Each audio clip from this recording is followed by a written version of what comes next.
Hi friends, welcome back to my channel. आबार चले एसेছি নতুন একটা ভিডিও নিয়ে, নতুন একটা রেসিপি নিয়ে।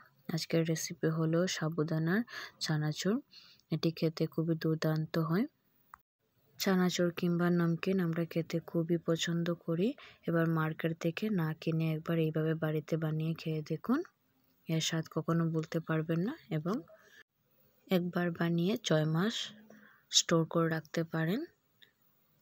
তাহলে দেখে নেওয়া যাক আজকের রেসিপিটা। এখানে নিয়েছি আমি সাবুদানা, দুটো বড় সাইজের আলু, কারি পাতা, চিনেবাদাম, কাজু এবং কিশমিশ। প্রথমে আলুগুলোকে আমি একটা বড় গ্রেটারের সাহায্যে গ্রেট করে নেব। গ্রেটারে যে বড় অংশটা থাকে সেইটা দিয়ে আমি আলুটাকে গ্রেট করে নেব। আলুটা আমার সম্পূর্ণ গ্রেট করা হয়ে গিয়েছে। এই যে এবার এটাকে 2 থেকে 3 বার জল পাল্টে পরিষ্কার করে নেব।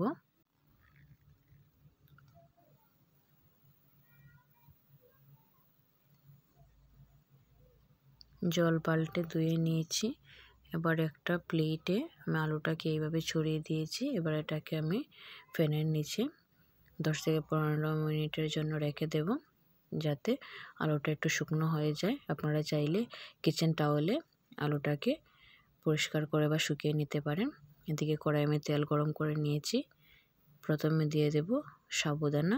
অল্প অল্প করে সাবুদানা দিয়ে আমি সমস্ত সাবুদানাগুলোকে ভেজে নেব এবং গ্যাসের ফ্লেমটাকে লো টু মিডিয়াম রাখতে হবে।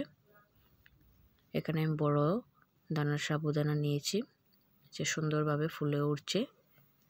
একই প্রসেসে বাকি সাবুদানাগুলোকে আমি ভেজে নেব।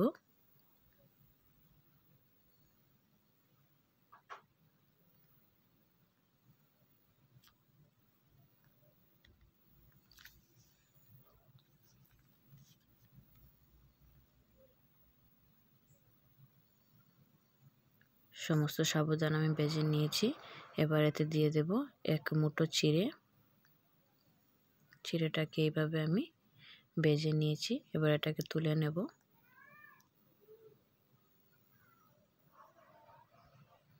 চিড়েটা আপনারা কম বেশি করে নিতে পারেন। এখানে সাবুদানা এবং চিড়েটাকে আমি ভেজে নিয়েছি এবং একসঙ্গে মিক্স করে নিয়েছি।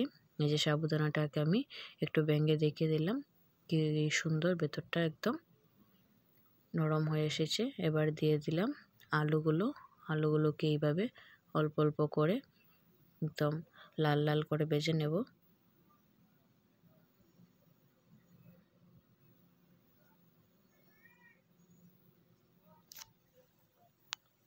আলুগুলো আমার ভাজা হয়ে গিয়েছে। এবার এতে দিয়ে দেব কিশমিশগুলো।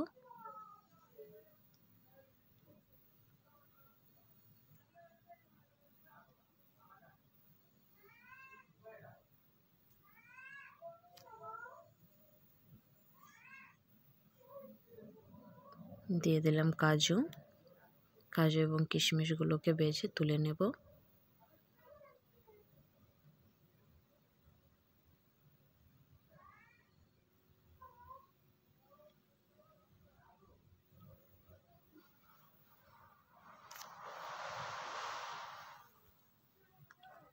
এবার চিনেবাদাম ভেজে নেব। এটা আপনারা বিকেলে চায়ের সাথে কিংবা মুখরোচক হিসাবে খেতে পারেন।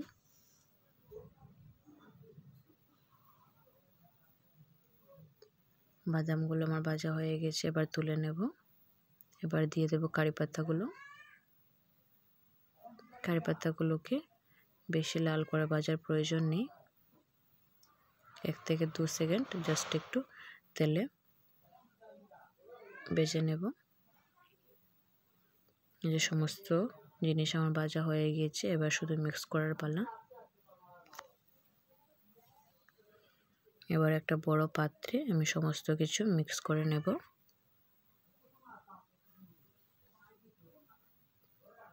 কারি পাতাগুলোকে একটু হাত দিয়ে ভেঙে দিচ্ছি সমস্ত কিছুর সঙ্গে, যাতে ভালোভাবে মিক্স হয়ে যায়। এবার হাত দিয়ে ভালো করে মিশিয়ে নেব।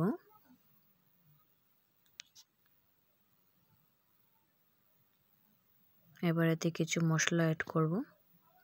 প্রথমে দিয়ে দেব অল্প পরিমাণের লবণ, এখানে নিয়েছি আমি 2 চামচের মতো চাট মশলা এবং 1 চামচ শুকনো লঙ্কার গুঁড়ো। এবার সমস্ত কিছুকে একটা হাতার সাহায্যে মিশিয়ে নেব। এবার এটাকে আপনারা স্টোর করে রাখতে পারেন।